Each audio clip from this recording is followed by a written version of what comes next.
Hello नमस्कार साथियों, स्वागत है आप सभी का फिर से सीखने के इस नए श्रृंखला में।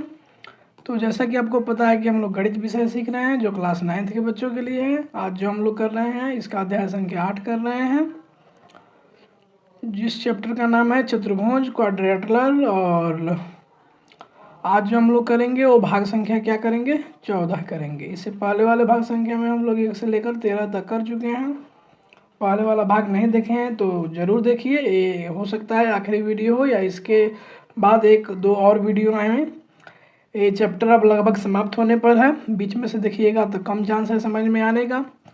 तो जैसा कि आपको पता है कि पिछले भाग में हम लोग जो सीखे थे वो सीखे थे प्रश्नावली 8.2 के जो प्रश्न संख्या 3 और 4 था उसको हमने हल किया था। आज के इस भाग में हम लोग जो करने वाले हैं प्रश्नावली 8.2 के जो प्रश्न संख्या 5 और 6 है उसको हल करेंगे। ठीक है, तो आप भी मेरे साथ कलम और कॉपी निकाल कर तैयार हो जाइए और चलिए सीखते हैं। 5 नंबर सवाल ये कह रहा है कि एक समांतर चतुर्भुज ABCD में E और F क्रमशः भुजाओं AB और CD के मध्य बिंदु हैं। एक समांतर चतुर्भुज है ABCD जिसमें जो E और F है क्रमशः भुजा AB और CD का क्या है, मध्य बिंदु है। ठीक है, तो ये जो AB है और ये जो आपका है CD, तो AB का जो मध्य बिंदु है वो क्या है, E है, और जो ये CD का मध्य बिंदु है वो क्या है, F है। देखिए आकृति 8.22 में, तो दर्शाइए कि रेखाखंड AF और EC विकर्ण BD को समत्रिभाजित करता है। तो हमें ये दिखाना है कि ये जो रेखाखंड है AF और दूसरा है AEC, ये जो तीसरा हमारा ये जो क्या है विकर्ण है ना B से D, तो इसको समत्रिभाजित करता है। समत्रिभाजित मतलब 3 बराबर बराबर भागों में बांटता है। इसका मतलब ये हुआ कि DP बराबर PQ बराबर QB, ये 3 भाग में बट गया। इन सबको अगर जोड़ देंगे तो किसके बराबर हो जाएगा, DB के बराबर हो जाएगा। ठीक है, अर्थात D से P, P से Q, Q से B सबको जोड़ देंगे तो DB के बराबर हो जाएगा। मतलब DB को 3 बराबर भागों में बांट देता है। यही हमें क्या करना है, दर्शाना है। तो चलिए देखते हैं, शुरू करते हैं। सबसे पहले हल में लिखेंगे कि ज्ञात है, जैसा कि हमें क्या क्या चीज़ दिया हुआ है कि एक समांतर चतुर्भुज ABCD है जिसमें बिंदु E और F इस क्रमशः भुजा AB और CD के मध्य बिंदु हैं। AB का जो मध्य बिंदु है E है और CD का जो मध्य बिंदु है F है। अब हमें क्या सिद्ध करना है, सिद्ध करना है कि रेखाखंड AF और EC विकर्ण BD को 3 बराबर भागों में बांटता है, अर्थात DP बराबर PQ बराबर QB। ठीक है, अब हम इसके प्रमाण में क्या प्रमाण देंगे, तो प्रमाण में हम ये लिखेंगे कि जो AE है वो AB का आधा है, क्योंकि ये जो पूरा AB है, ये जो E पॉइंट है ये मध्य बिंदु है। इसका मतलब जो A से E चलेंगे तो पूरा AB का आधा होगा। उसी तरह ये जो FC है अर्थात F से C, ये पूरा CD का आधा है क्योंकि ये मध्य बिंदु है, मिडिल पॉइंट है। परंतु AB जो है CD के समांतर है। ये आपका जो A से B है वो C से D के समांतर है, और ये जो A से B है वो CD के बराबर भी है, क्योंकि आपको पता है कि जो समांतर चतुर्भुज होती हैं उसकी सम्मुख भुजाएं बराबर होती हैं और समांतर होती हैं। तो ये आपको पता चल गया कि जो AB है वो CD के क्या है, समांतर है, और जो AB है वो CD के क्या है, बराबर है। इसलिए जो AE है FC और AE जो है FC के पैरेलल होगी। AE, A से E FC के क्या हो गया, बराबर, A से E FC के बराबर, और A से E जो है ये पैरेलल हो गया किसके, F से C के। तो इस प्रकार यहाँ पर जो AECF आपको दिखाई दे रहा है, AECF, यह क्या बन गया, एक समांतर चतुर्भुज बन गया। अब F DC का मध्य बिंदु है। ये जो F दिखाई दे रहा है किसका मध्य बिंदु है, DC का, और जो FP है वो पैरेलल है CQ के, और ये जो आपका FP है ये पैरेलल है किसके, CQ के, क्योंकि हम ये पहले दिखा दिए हैं कि ये समांतर चतुर्भुज बन गया है। कौन सा समांतर चतुर्भुज, AECF। तो इसमें हम ये लिख सकते हैं कि FP जो है वो समांतर है किसके, CQ के। तो देखो, इसीलिए P भुजा DQ का मध्य बिंदु है। यहाँ पर एक अगर हमें त्रिभुज की बात करें डी क्यू सी में, तो ए आपका हो गया ए मध्य बिंदु, सॉरी ए आपका हो गया क्या, ए एफ पहले से ही क्या है, एफ जो है पहले से ही मध्य बिंदु है, और जो सी क्यू है इसके पैरेलल हो गया पी एफ। तो इसका मतलब ये हुआ ये जो पी है ए डी क्यू का मध्य बिंदु बन गया, ये जो पी है किसका मध्य बिंदु बन गया, डी क्यू का। तो इसका मतलब ये हुआ कि डी पी बराबर पी क्यू, डी पी बराबर क्या हो गया, पी क्यू, डी पी बराबर पी क्यू। ये कहाँ से लिखे हम, तो मध्य बिंदु प्रमेय के विलोम से। इसी प्रकार क्यू भुजा बीपी का मध्य बिंदु है। ये जो क्यू है ये किसका मध्य बिंदु है, बीपी का, इसका मध्य बिंदु है ये बीपी का। अगर हम इस त्रिभुज की बात करें, ये जो नीचे वाला त्रिभुज है ए पी बी में, तो ये भी हमारा ये मध्य बिंदु है, मध्य बिंदु को मिलाएंगे, और ई क्यू जो है ए पी के पैरेलल है, तो ये भी हमारा आ जाएगा ये मध्य बिंदु क्यू। अर्थात जो ये पी है डी क्यू का मध्य बिंदु है, और ये जो क्यू है वह पी बी का मध्य बिंदु है। किसका मध्य बिंदु है, पी बी का है या बी पी का है, इसका मध्य बिंदु है। तो यहाँ से हमें ये निष्कर्ष निकलता है कि डी पी बराबर अभी हम क्या देखें, पी क्यू, और पी क्यू बराबर अभी हमने क्या देखा, क्यू बी। इसका मतलब डी पी पी क्यू के बराबर है, और जो पी क्यू है वो क्यू बी के बराबर है। इसका मतलब ये तीनों आपस में बराबर हैं। डी पी बराबर हो गया पी क्यू, और पी क्यू बराबर हो गया क्यू बी। अर्थात ये क्या हो गया, तीनों आपस में बराबर हो गए। तो इस प्रकार डी पी बराबर पी क्यू बराबर क्यू बी।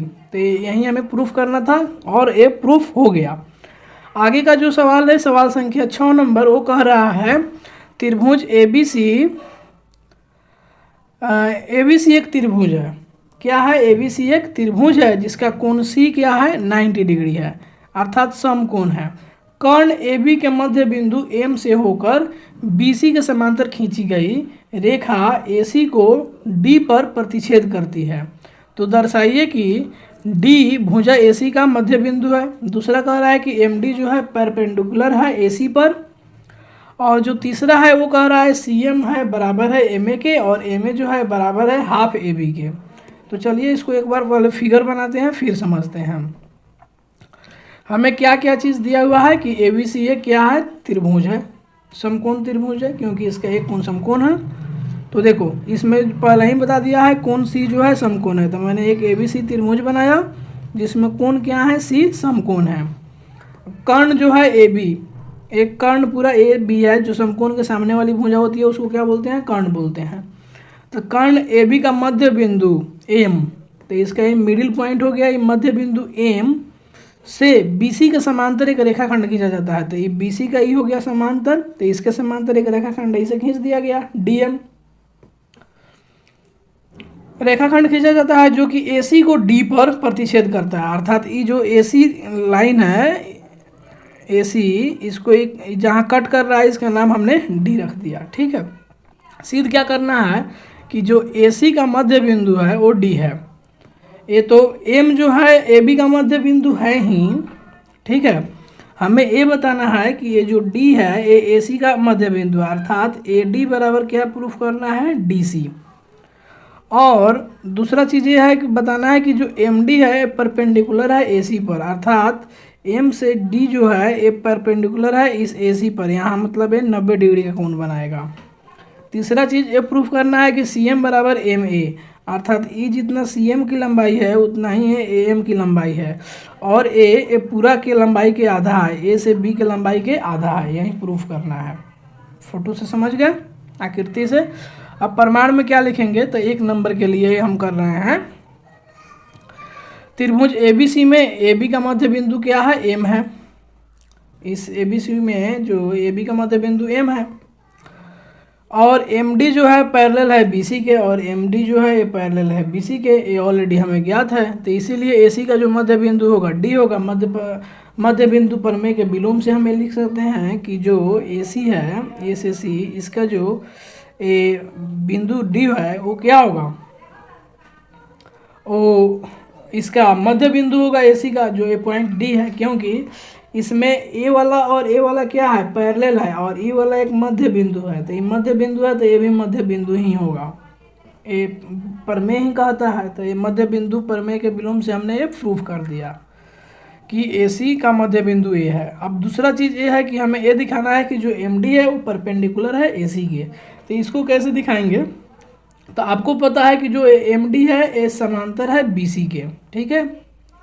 अब देखो कोण BCD की बात करें, कौन सा कोण BCD अर्थात ये 90 डिग्री वाला कोण ये किसके बराबर होगा, कोण MDA के इसके बराबर होगा, क्योंकि दो पैरेलल लाइन को एक समांतर रेखा काटती है तो ये संगत कोण क्या होता है, बराबर होता है। तो ए भी 90 डिग्री तो ए भी 90 डिग्री, ठीक। ई 90 डिग्री है तो ए भी 90 डिग्री होगा। अब ई 90 डिग्री है तो ए भी 90 डिग्री। यहाँ पर ए बना रहा है कितना, ए समकोण, तो ए भी समकोण बनाएगा। इसका मतलब ये हुआ कि BCD बराबर क्या है, एक समकोण के बराबर है, ज्ञात है, तो MDA भी क्या हो जाएगा, MDA भी समकोण हो जाएगा। तो इसका मतलब हुआ कि ये जो AC है, ये जो MD है, ये इस पर AC पर क्या हो गया, ये लंब हो गया। यहाँ से प्रूफ हो गया। अब तीसरा चीज़ हमें ये दिखाना है कि जो ACM है AM के बराबर है, और ये दोनों पूरा AB ये जो है इसके आधा है। तो यहाँ से देखो कैसे दिखाएंगे, चूँकि M AB का मध्य बिंदु है, ऑलरेडी हमें ज्ञात है जो M है AB का क्या है, मिडिल पॉइंट है। तो यहाँ से हमें पता है कि जो AM है किसके बराबर है, MB के बराबर है। मध्य बिंदु रहता है, इसका मतलब दो पार्ट वाला बराबर बराबर होता है।